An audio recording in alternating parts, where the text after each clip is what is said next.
everyone, Niev here, and today I'm doing day 14 of my deep dive into the Wild Unknown Animal Spirit Oracle deck. Today we are doing all of the spirit cards, so there's 7 of them, so this one's going to be possibly a little bit longer than the other videos, since the other videos I've been doing 4 or 5 cards at a time, and in the spirit deck there are 7 cards, so I'm going to pull them out. We're going to do Phoenix, Sea Serpent, move the book out of the way here. Phoenix, Sea Serpent, Dragon, Golden Egg. Let's see, I'm kind of out of frame here. I'm gonna see if I can get a little closer. And I can't. Okay, so Phoenix, Sea Serpent, Dragon, Golden Egg, Black Egg, and Unicorn, and finally Cosmic Egg. So let's see if I can get some of these together so I can get a thumbnail here. Let's do that and take a picture. All right. Okay, the camera was falling a little bit there. Sorry about that.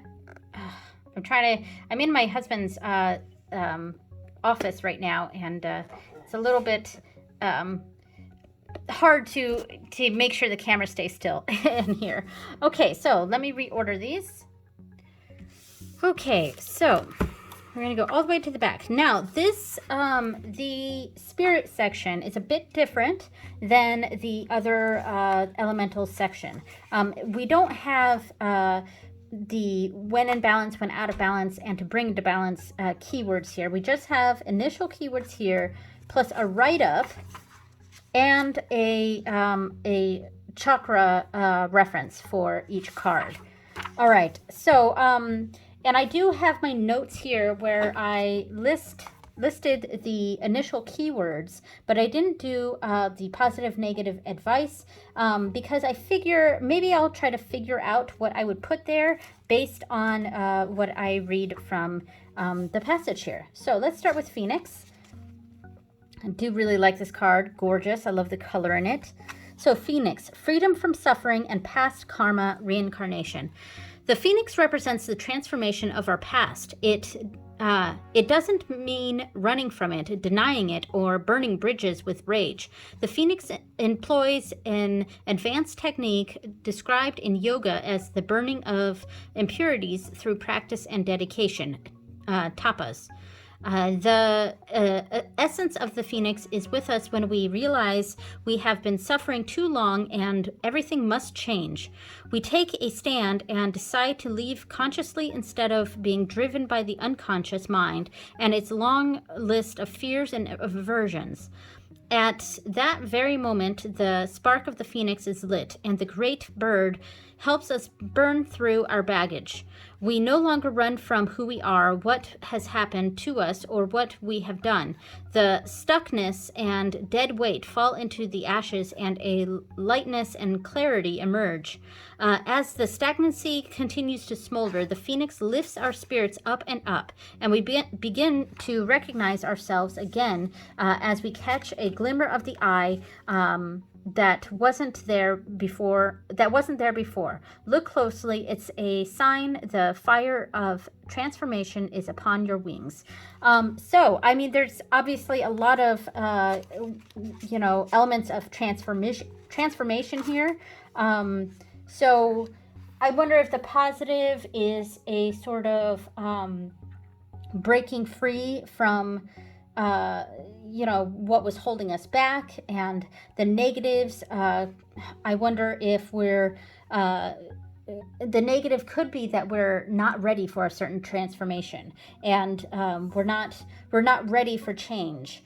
And then the advice would really be change, transformation. I mean, that makes a lot of sense there. Okay, so what I wrote in my notes was, for the positive, embarking on new and exciting futures. Negative, stuck in the past, afraid of change. Advice, deep-seated change and transformation needs to take place. So that's what I wrote for Phoenix. That makes a lot of sense. For the sake of the length of these videos, I'm not going to read the chakra information on each of the cards. Okay, so next is Sea Serpent. So Sea Serpent, healing emotional wounds, expressing desires. The sea serpent represents the energy of expression. Whether it's emotions, creativity, sensuality, or desire, the sea serpent helps us move and direct our energy into a healthy current. When the essence of this card is in balance, we express ourselves creatively and sexually without fear or shame. We know what we desire most. Our hearts are at ease and our relationships are meaningful and enduring. We loosen the grip of self judgment and we let the cool waters of forgiveness in to heal our wounds. So there's a lot of healing energy here and a lot of talk of. Desires and accepting our desires and embracing those desires. When the energy of the sea serpent is not yet activated, our emotions and creativity are left in muddy waters. So, I mean, that gives us the negative for the card. Kind of being stuck in a rut, not being open to our creative senses.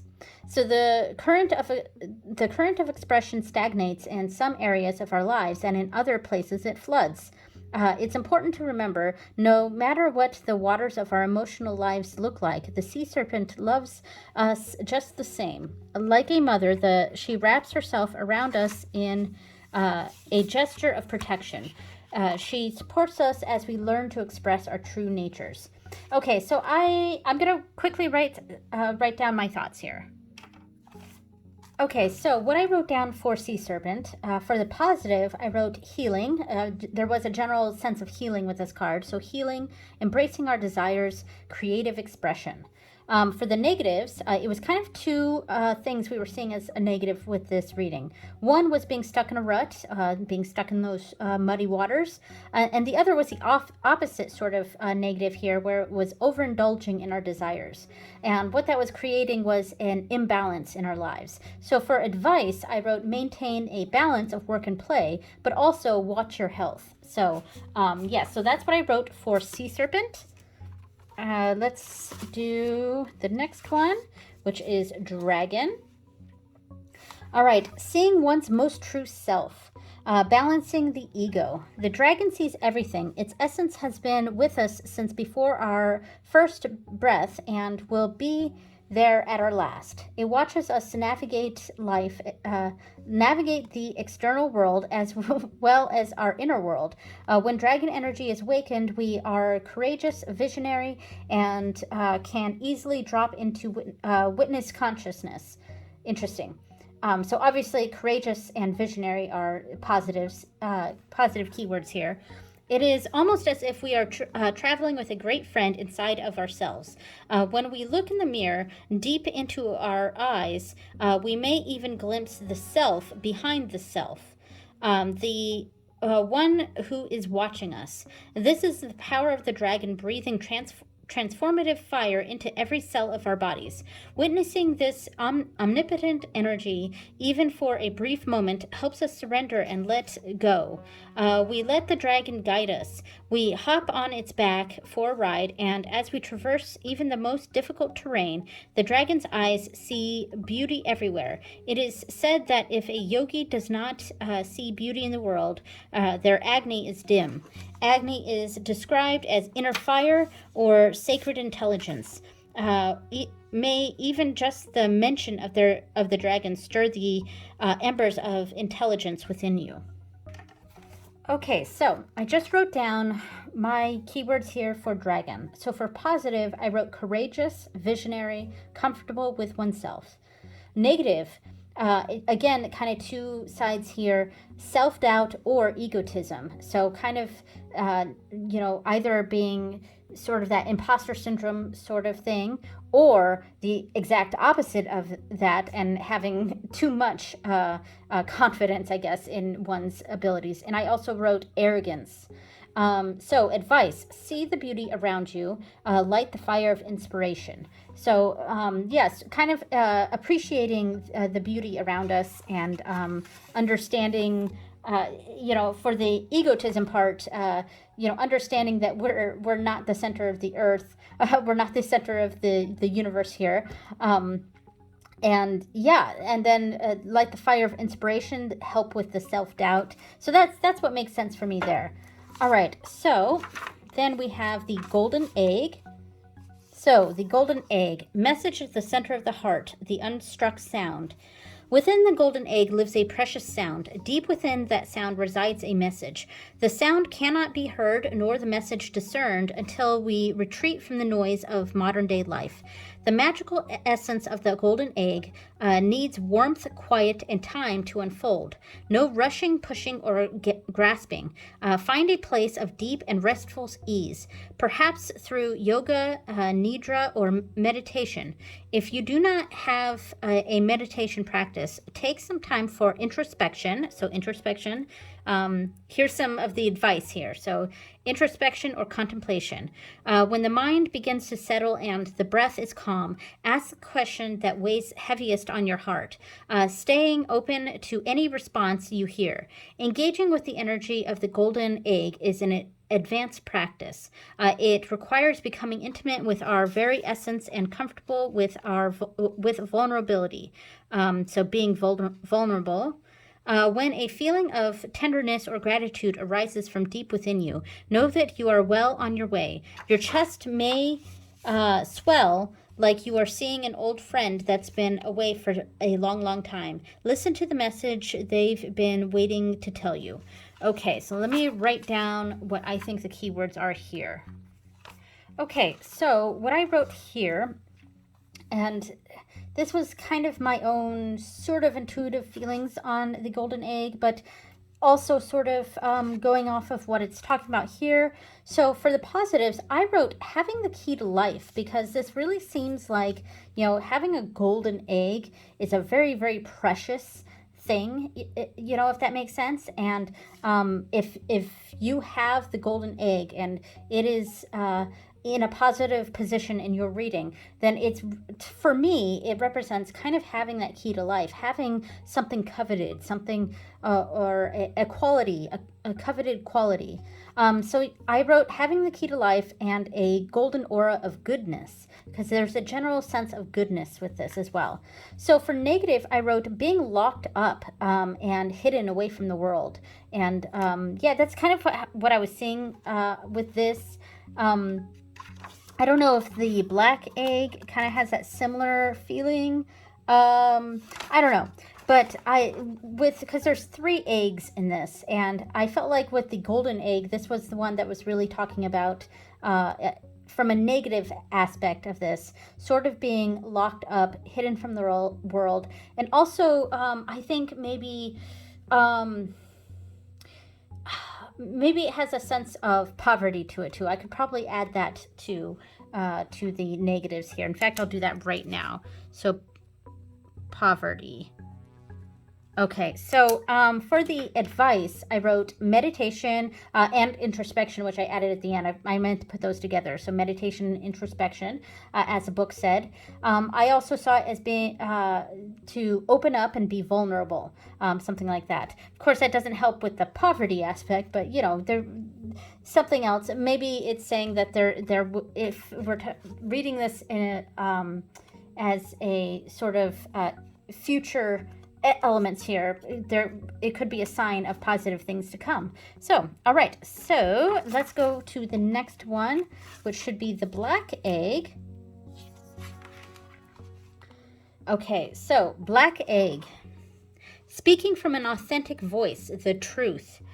The black egg contains one of life's essential treasures, the truth. Inside of it resides no confusion, excuses, small talk, noise, or lies, not even white ones. This living and breathing vessel harbors only that which rings true. When this essence is in balance, we speak slowly and clearly. We are drawn to activities like writing, reading, teaching, singing, or perhaps public speaking. Sounds draw us in, books draw us in, the concept of truth itself draws us in. We start asking questions like, what do I know to be true about myself? And what is true about the world? When the energy of the black egg is not yet accessed, we speak from an unsure place. So there we go, speaking from an unsure place, or what's that word I'm thinking of? The opposite of confidence. It'll come to me. So, yes, we say things others want to hear. We say things others want to hear, gossip, or repeat stories to justify our subpar behavior. We might even try to convince ourselves that we have no inner truth at all. The energy of the black egg hovers and waits for us to reconnect. So reconnect, there we go. It is available. Yeah, I think I messed up there. Yeah, it is available at every moment in every situation. It's the epicenter of truth, the birthplace of our voice. Okay, so I'm going to go ahead and write down the keywords here. Okay, so for this one, I wrote, for the positives, I wrote authenticity and full understanding. For negatives, I wrote unsure, gossips, justifying poor behavior. And advice, I wrote reconnect and be truthful with yourself, find your voice. All right, so we're going to go to the next card here. I think with this video, I'm just going to be doing the walkthroughs of these cards, and we won't be doing the sample readings because I feel like with the 7 cards that we're going through, it's just going to take too long, and we're already at almost 17 minutes here, so yeah. All right, so unicorn. So reconnecting to higher wisdom or divinity. It's difficult to see, hear, or think of a unicorn without immediately questioning if it's real. Did they ever exist? Perhaps long, long ago. The mind answers maybe, or it could be, or no way. This very contemplation explains our relationship with divinity and encapsulates our wavering belief in the unicorn. We wonder what divinity is. We wonder where our intuition comes from and if we can really trust it. We think about a higher power and our mind hesitates between yes, no, and maybe. Is it male or female? Does it have a name? Is it just a feeling? The unicorn card appears and wakes us up to curiosity about the higher self and the divine. It is a card of questioning, exploring, and contemplating the inexplicable. The mind's eye knows there is something beyond our day-to-day lives, a deeper dimension to our experiences. The mind's eye reaches and reaches and reaches out to grasp something more. You are the unicorn and you have begun your quest for the answers. Okay, so I think I have an understanding of what to put down for this. Okay, I had a little bit of fun with this one. So for the positive, I wrote curiosity, intuition, imagination, and connection with the divine. Lots of positives for this one. Yeah. So for negative, I wrote indecisive, coming from all the question asking here. So kind of indecisive. Is it this? Is it that? Also aloof, maybe being too in our heads. And also obnoxious. All the question asking, it kind of gave me, when my kids were little and they'd ask a gajillion questions, so maybe that's in the negative side there. For advice, I wrote ask questions, explore deeper relationships, especially with divinity. So there is a very spiritual aspect of the unicorn card here. And so a connection with that divine, and I see that it's represented by a question mark here, so a lot of questioning going on. Okay, so the final card is the Cosmic Egg, and I do really like this card. Very pretty. I love the rainbowiness that's in a lot of the cards. All right, so completion, harmony, the infinite within the finite. So the Cosmic Egg is the final card in the journey of the Animal Spirit deck, and it represents the unfolding of cosmic consciousness. This state emerges after we have tread the path for quite some time, and through self-effort and grace, we experience self-realization. A sense of contentment and oneness spontaneously arises within us, and the veils of our self-limiting beliefs are lifted. Ooh, limiting beliefs. Okay, self-limiting beliefs. That could be a negative. When the essence of the cosmic egg has not been activated, we may feel as if we will never get there, or that we travel alone, disconnected from others. Even if our encounter with this card is brief, appearing as a momentary glimmer or flash of interconnectedness, its potent energy stays with us. The cosmic egg is a remedy for the fragmentation of modern life. It's through the power of this card that we have reminded the cosmic contract written at the beginning. We hold on to life, and life holds on to us. The journey is complete, but it does not end.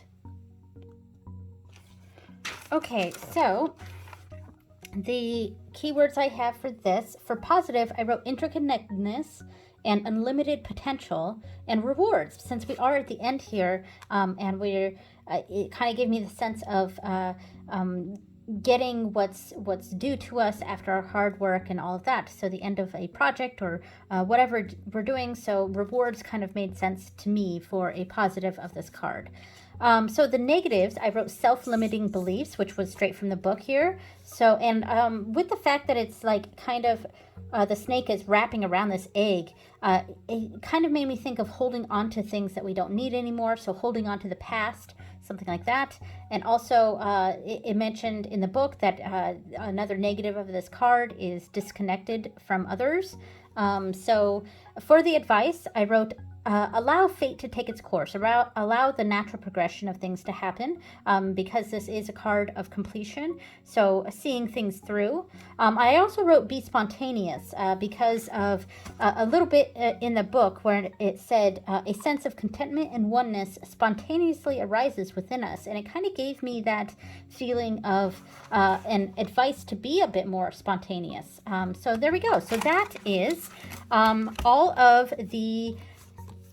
the cards in the Animal Spirit Guidebook. The next video, I will be doing a full moon blessing of the deck. So it should be a pretty short video, just like the other full moon videos of my deep dives. Yeah, so I'm just going to be blessing the deck in the next video. And then after that, we will explore some other aspects of the card. Thanks so much for watching, everyone, and I will see you next time. Bye!